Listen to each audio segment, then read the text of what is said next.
जैसे ही वो आदमी इसकी बात सुनता है तो वो इसकी हालत को देखने लगता है, जो कि बिल्कुल भी अच्छी नहीं थी, और इसीलिए वो इससे बोलता है कि शायद तुम्हें इसे बेचकर अपने लिए कुछ जूते खरीद लेने चाहिए। पर यह आदमी इस बंदे की बात पर ध्यान न देता हुआ रैंड एंटरप्राइजेस में घुस जाता है, जहाँ पर जाने के बाद ये रिसेप्शनिस्ट से बोलता है कि मुझे हैरोल्ड मीचम से मिलना है। जवाब में वो औरत बोलती है कि ये बिल्कुल भी पॉसिबल नहीं है। इस पर वो आदमी अपना नाम बताते हुए कहने लगता है कि मैं डैनी रैंड हूँ, ब्रैंडन रैंड का बेटा। और अब इस बात को सुनने के बाद वो औरत किसी को फोन मिलाती है और डैनी रैंड को वेट करने के लिए बोलती है, पर इस औरत के होश बिल्कुल उड़ चुके थे। अब डैनी यहाँ पर इधर उधर की चीजों को देखने लगता है और साथ ही इसे ये भी पता चलता है कि इसकी कंपनी ने बहुत ज्यादा तरक्की कर ली है। अब यहाँ पर हम लोग एक कमर्शियल के थ्रू हैरोल्ड और वेंडल को देख पाते हैं, जिन्होंने ही इस कंपनी की शुरुआत करी थी, जिसमें कि वेंडल रैंड 51% शेयर का मालिक था और वहीं हैरोल्ड मीचम 49% शेयर्स का। अब डैनी ये सब देख ही रहा था कि इतने में ही यहाँ पर दो जने आते हैं जो कि इसे भगाने की कोशिश करने लगते हैं। दरअसल उस औरत ने किसी और को नहीं बल्कि गार्ड्स को फोन करा था ताकि वो डैनी रैंड को यहाँ से भगा सके। पहले डैनी इन्हें काफी ज्यादा समझाने की कोशिश करता है कि वो इसे इस तरह से धक्का ना दे, पर जब वो लोग नहीं मानते तो डैनी इन्हें बड़े आराम से मारता पीटता हुआ लिफ्ट हॉल में घुस जाता है और अंदर जाने के बाद वो हॉल को भी लॉक कर लेता है। अब क्योंकि इस तक कोई भी नहीं पहुंच सकता था तो इसीलिए बड़े आराम से फ्लोर नंबर 45 पर जाता है, जहां पर कभी हैरोल्ड मीचम का ऑफिस हुआ करता था। ऊपर पहुंचते ही सेक्रेटरी इसका नाम पूछने लगती है, लेकिन डैनी इसे कोई भी जवाब ना देता हुआ सीधा हैरोल्ड के ऑफिस में घुस जाता है,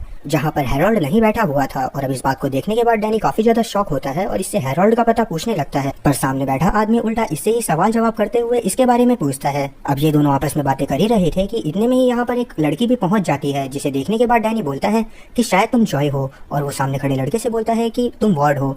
अब इस बात को सुनने के बाद ये दोनों ही काफी ज्यादा शॉक थे, पर ये दोनों इससे पूछते हैं कि आखिरकार तुम हो कौन। इस पर डैनी ने जवाब देता है कि हे बडीज, मैं हूँ, मैं डैनी रैंड। और इस बात को सुनने के बाद ये दोनों तो बहुत ज्यादा शॉक होते हैं, पर वार्ड इससे बोलता है कि ऐसा नहीं हो सकता। डैनी रैंड 15 साल पहले एक प्लेन क्रैश में मारा जा चुका है और अफसोस कि उसकी पूरी फैमिली भी उसी प्लेन क्रैश में मारी गई थी। इस पर डैनी इन्हें काफी ज्यादा समझाने की कोशिश करता है कि मेरी फैमिली मारी गई थी पर मैं उसमें जिंदा बच गया था, पर वार्ड इसकी बात को मानने के लिए जरा भी तैयार नहीं था। इसी वजह से डैनी इससे हैरोल्ड का पता पूछता है। तब जॉय इसे बताती है कि 12 साल पहले हैरोल्ड भी कैंसर से मारा गया। और अब इस बात को सुनते ही डैनी के पैरों तले जमीन खिसक जाती है और ये सोचने लगता है कि आखिरकार अब ये क्या करे। इस पर वार्ड इसे बोलता है कि तुम एक गली के भिखारी हो जो कि हमारा दोस्त बनने का नाटक कर रहा है, तुम डैनी नहीं हो सकते। तब डैनी इसे काफी ज्यादा समझाने की कोशिश करता है, लेकिन वार्ड इसकी बात को जरा भी नहीं मानता और अपने गार्ड को बुलाकर इसे यहाँ से निकलवा देता है। उसके जाने के बाद जॉय इससे बोलती है कि वो लड़का सच में डैनी की तरह दिख रहा था और साथ ही वो उसकी तरह बातें भी कर रहा था, पर वार्ड जॉय को समझाता हुआ बोलता है कि ऐसा नहीं हो सकता। अब हम डैनी रैंड को देख पाते हैं जो कि उस कंपनी से निकलने के बाद एक घर के पास जाता है जो कि लॉक था, और इसी वजह से ये वहाँ की विंडो पर एक बहुत ऊंची जंप लगाकर वहाँ पर चढ़ जाता है। अब इस घर के चप्पे चप्पे के बारे में डैनी को पहले से पता था, क्योंकि दरअसल कुछ साल पहले तक ये घर इसके मम्मी पापा का ही हुआ करता था, पर क्योंकि अब वो दोनों मर गए थे तो इसी वजह से ये घर जॉय के नाम पर हो गया था। डैनी अंदर पहुंचकर देखता है कि वहाँ पर एक कुत्ता है, और अब ताकि ये कुत्ता इसे नुकसान न पहुंचाए इसी वजह से डैनी रैंड इसके पास जाता है और इसे कुछ बोलता है, जिसके बाद ये कुत्ता चुपचाप बैठ जाता है। अब इस कुत्ते के शांत होने के बाद डैनी इधर उधर घूमने लगता है और अपनी पास्ट की मेमोरीज में खो जाता है, जिसमें कि हम लोग देख पाते हैं कि डैनी, वार्ड और जॉय तीनों बैठकर खेल रहे थे। पर क्योंकि वार्ड शुरू से ही डैनी को पसंद नहीं करता था, इसी वजह से ये यहाँ पर भी इसको परेशान कर रहा था। अब जब सीन वापस से प्रेजेंट में आता है तो हम लोग डैनी को एक पार्क में बैठकर गाने सुनते हुए देख पाते हैं, लेकिन तभी यहाँ पर एक होमलेस पर्सन आता है जिसका नाम की बिगेल था, जिसके पास की एक आईफोन था जो कि इसे थोड़ी देर पहले ही कचड़े के डब्बे में से मिला था।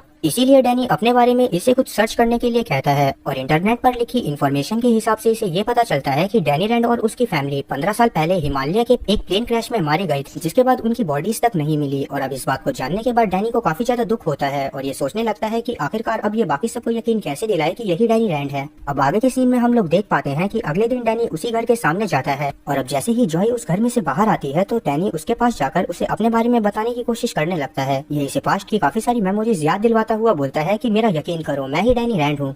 इस पर जॉय से बोलती है कि ये सारी इन्फॉर्मेशन इंटरनेट पर अवेलेबल है, कोई भी जाकर वहाँ से इस इन्फॉर्मेशन को पता कर सकता है। और साथ ही जॉय इसे यहाँ से भेजने के लिए पुलिस की धमकी तक देती है और कहती है कि थोड़ी ही देर में मेरा गार्ड यहाँ पर मेरी गाड़ी लेकर आता होगा और यकीन मानो कि अगर उसने तुम्हें मेरे साथ देख लिया तो तुम्हारा अंजाम बिल्कुल भी ठीक नहीं होगा। इस बात को सुनने के बाद डैनी मुंह लटकाकर यहाँ से जाने लगता है। अब ये रोड क्रॉस करते वक्त एक टैक्सी से टकराने ही वाला था कि टैक्सी के टकराने से पहले ही ये उस टैक्सी के ऊपर से साइड फ्लिप मारता हुआ निकल जाता है। ये सब देखने के बाद जॉय काफी ज्यादा शॉक हो गई थी और सोच रही थी कि कोई इंसान इतनी ऊंची साइड फ्लिप कैसे मार सकता है। अब डैनी यहाँ से जाने के बाद एक पार्क में अपने मार्शल आर्ट्स की प्रैक्टिस कर रहा था कि इतने में ही यहाँ पर एक लड़की आती है जो कि इसे इस तरह से प्रैक्टिस करते देखकर यहाँ पर इसे कुछ पैसे देने लगती है।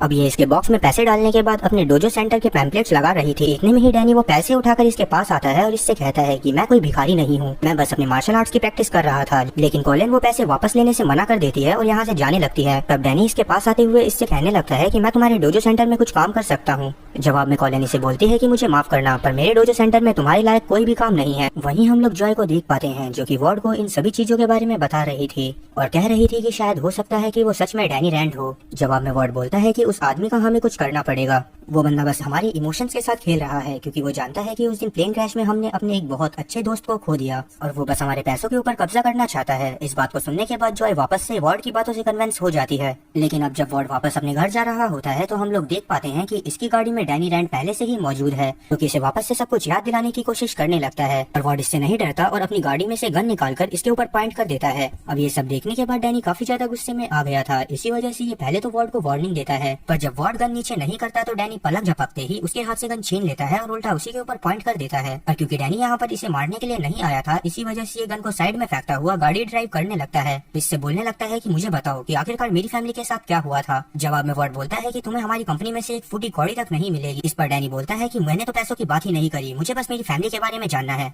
ये सब बोलता हुआ डैनी काफी स्पीड में गाड़ी चला रहा था, इसी वजह से वार्ड की फट के हाथ में आ जाती है और ये बताने लगता है कि डैनी रैंड की फैमिली 15 साल पहले एक प्लेन क्रैश में मारी गई थी। साथ ही वार्ड इसे बोलता है कि अगर तुम असली डैनी रैंड हो तो अपना डीएनए टेस्ट दो या तो फिर अपना फिंगरप्रिंट टेस्ट करवाओ। जवाब में डैनी बोलता है कि जिस वक्त मेरी फैमिली का एक्सीडेंट हुआ तब मैं सिर्फ 10 साल का था और क्योंकि उस वक्त मैंने अपना फिंगरप्रिंट टेस्ट नहीं करवाया था तो इसी वजह से कोई भी रिकॉर्ड अवेलेबल नहीं है। साथ ही में अब मेरा कोई भी रिश्तेदार जिंदा नहीं है, इसी वजह से मेरा डीएनए टेस्ट भी पॉसिबल नहीं हो सकता। ये सब सुनने के बाद वार्ड इसे वापस से टॉन्ट करने लगता है। डैनी इसी वजह से गुस्से में गाड़ी की स्पीड तेज कर देता है और अब ये एक बैरियर से टकराने ही वाली थी कि तभी डैनी को पास्ट की कुछ विजन्स आते हैं जिसमें कि हम लोग देख पाते हैं कि डैनी का प्लेन क्रैश होने वाला है और इसकी मॉम इसे शांत करवाने की कोशिश कर रही है। अब ये सब याद आते ही डैनी तुरंत ही उस गाड़ी को रोक देता है और ये काफी ज्यादा घबरा गया था, इसी वजह से ये सॉरी बोलता हुआ यहाँ से चला जाता है। अब डैनी यहाँ से जाने के बाद वापस से परेशान होकर पार्क में बैठा हुआ था, तभी इसके पास बेगल आता है जो कि इससे बातें करते हुए इसका पर्पस पूछता है। जवाब में डैनी से बताता है कि इसका पर्पस सिर्फ इतना ही है कि ये कुंडलों को प्रोटेक्ट कर सके ताकि शाओला का सैक्रिफाइस बेकार न जाए। अब इस बात को सुनने के बाद बेगल हंसने लगता है क्योंकि इसकी समझ में कुछ भी नहीं आया था। अब तभी डैनी कुछ सोचता है और वो उसी डोजो सेंटर में पहुंच जाता है जिसकी की पैम्पलेट सुबह कॉलिन ने लगा रही थी। अब यहाँ पर पहुँचने के बाद ये कॉलिन से बोलता है कि मैं यहाँ के मास्टर को चैलेंज करना चाहता हूँ। जवाब में कॉलिन बोलती है कि मैं ही यहाँ की मास्टर हूँ और मैं तुम्हारा चैलेंज एक्सेप्ट नहीं करती थी। ये सुनने के बाद डैनी शांत हो जाता है। तब डैनी इससे बोलता है कि मैं यहाँ पर बच्चों को कुंफू सिखा सकता हूँ, इसीलिए कॉलिन इससे पूछती है कि तुम मुझे बताओ तुमने कुंफू कहाँ से सीखा है। जवाब में डैनी इसे कुंडून का नाम बताता है क्योंकि ऐसी कोई जगह यहाँ पर एग्जिस्ट करती ही नहीं थी, इसी वजह से कॉलिन को इसकी बात पर यकीन नहीं होता और इसे लगता है कि ये मजाक कर रहा है। और यही सब सोचते हुए कॉलिन इसे यहाँ से जाने के लिए बोलती है, पर इसके जाने से पहले ये इसे एक जोड़ी शूज भी देती है जिसके लिए डैनी इसका शुक्रिया करता है और चुपचाप यहाँ से चला जाता है। अभी नीचे बैठकर शूज पहन ही रहा था कि इतने में ही यहाँ पर वार्ड का गार्ड शैनन पहुंच जाता है जो कि अपने कुछ गुंडे दोस्तों के साथ आया हुआ था और ये डैनी को देखते ही इसके ऊपर हमला कर देता है। पर क्योंकि डैनी भी लड़ाई में कम नहीं था, इसी वजह से ये शैनन को मारता पीटता हुआ यहाँ से भागने की कोशिश करने लगता है और भागने के दौरान ही इसके सामने एक ऊंची दीवार आती है जिसे कि ये कुछ ही पलों में फांस जाता है। पर इसके पीछे अभी भी कुछ गार्ड्स थे, इसी वजह से ये उनमें से एक के ऊपर 540 किक से हमला करता है और उसे बेहोश कर यहाँ से एक भीड़ वाले इलाके में पहुंच जाता है। इसके इस किक को कॉलिन ने भी देख लिया था जो कि ये सब देखकर समझ गई थी कि डैनी को बहुत अच्छे मार्शल आर्ट्स आते हैं। अब डैनी यहाँ से एक भीड़ वाले इलाके में पहुंचा रहा था जहाँ पर पहुंचने के बाद ये एक मास्क खरीदता है और धीरे धीरे उन सभी गार्ड्स को मारने लगता है। अब ये थोड़ी ही देर में सभी लोगों को मारने के बाद शॉन को मारते हुए इससे पूछने लगता है कि आखिरकार तुम्हें भेजा किसने है। जवाब में शॉन इसको वार्ड का नाम बताता है और इस बात को सुनने के बाद डैनी काफी ज्यादा शॉक में आ गया था और इसीलिए अब ये यहाँ से चला जाता है। वहीं हम लोग वार्ड को देख पाते हैं जो कि अपने ऑफिस से निकलने के बाद एक सीक्रेट बिल्डिंग के अंदर जाता है जो कि इसी के नाम पे इसने खरीदी हुई थी। अब ये उस बिल्डिंग में घुसकर एक लिफ्ट से ऊपर की तरफ जाता है और ये एक सीक्रेट डोर के पास पहुंचता है जहाँ पर गेट के बाहर एक हैंड स्कैनर लगा हुआ था। अब जैसे ही ये इस पर अपना हाथ रखता है वैसे ही वो गेट खुल जाता है। अब वार्ड के अंदर जाने पर हमें पता चलता है कि ये यहाँ पर हैरोल्ड से मिलने आया हुआ है जो कि अभी भी जिंदा है, पर इसने अपने मरने की झूठी खबर बाहर फैला रखी है। अब यहाँ पर वार्ड हैरोल्ड को डैनी के बारे में सब कुछ बताना चाहता था और यही सारी चीजें पहले से ही हैरोल्ड को पता थी, जिस वजह से ये खुद भी बहुत ज्यादा परेशान था क्योंकि इसे समझ में नहीं आ रहा था कि वो जिंदा कैसे बच गया और चलो मान लो वो बच भी गया तो उसने मार्शल आर्ट कहाँ से सीखे। और यही सारी चीजें ये वार्ड को पता करने के लिए बोलता है। साथ ही ये इससे ये भी बोलता है कि तुम्हें सिर्फ उतना ही करना है जितना कि मैंने कहा है, जैसे कि हमेशा करते आए हो। अब इस बात को सुनने के बाद वार्ड हाँ में सर हिलाता हुआ यहाँ से चला जाता है। वहीं हम लोग डैनी को देख पाते हैं जो कि जब पार्क में पहुंचता है तो ये यहाँ पर बिगेल को देखता है जो कि बहुत ज्यादा नशे कर यहाँ पर सोया हुआ था और इस चीज को देखने के बाद डैनी समझ नहीं पाता कि अभी इसे कैसे उठाया जाए। तभी ये बिगेल के हाथ में एक फैल्कन का टैटू नोटिस करता है जिसे देखने के बाद ये सोचने लगता है कि आखिरकार इस टैटू का क्या मतलब है। अब यहाँ से अगले दिन सीन आता है और हम लोग देख पाते हैं कि डैनी वापस से रैंड इंटरप्राइजेस में घुस गया है। अब थोड़ी देर बाद जब जॉय यहाँ पर आती है तो ये डैनी को अपने ऑफिस में पाती है और अब ये इससे पूछती है कि आखिरकार तुम यहाँ तक कैसे पहुँचे। जवाब में डैनी इससे बोलता है कि ये मेरे दूसरे घर जैसा है और इसी वजह से मुझे यहाँ के सारे इन्स और सारे आउट्स पता है। अब ये बात सुनने के बाद जॉय काफी ज्यादा शॉक थी और वो अपने गार्ड्स को बुलाने की वाली थी कि डैनी इसे अपनी बातों से किसी भी तरह कन्विंस कर लेता है कि ये थोड़ी देर इससे बात करे। और अब क्योंकि जॉय इस बार सच में कन्विंस हो गई थी तो इसी वजह से ये डैनी से बात करने के लिए मान जाती है और इसके लिए कॉफी बनाकर इसे देती है। अब डैनी कॉफी पीते हुए जॉय को पिछले रात के इंसिडेंट के बारे में बताने लगता है कि उसने शैनन को इसे मारने के लिए भेजा था। इस पर जॉय काफी ज्यादा शॉक थी और इसी वजह से ये इससे बोलती है कि वो सारी चीजें अभी छोड़ो, मुझे पहले ये बताओ कि आखिरकार तुम उस प्लेन क्रैश में कैसे बचे। अब इस बात को सुनने के बाद डैनी उस दिन के बारे में सोचने लगता है और जॉय को थोड़ा थोड़ा बताने लगता है।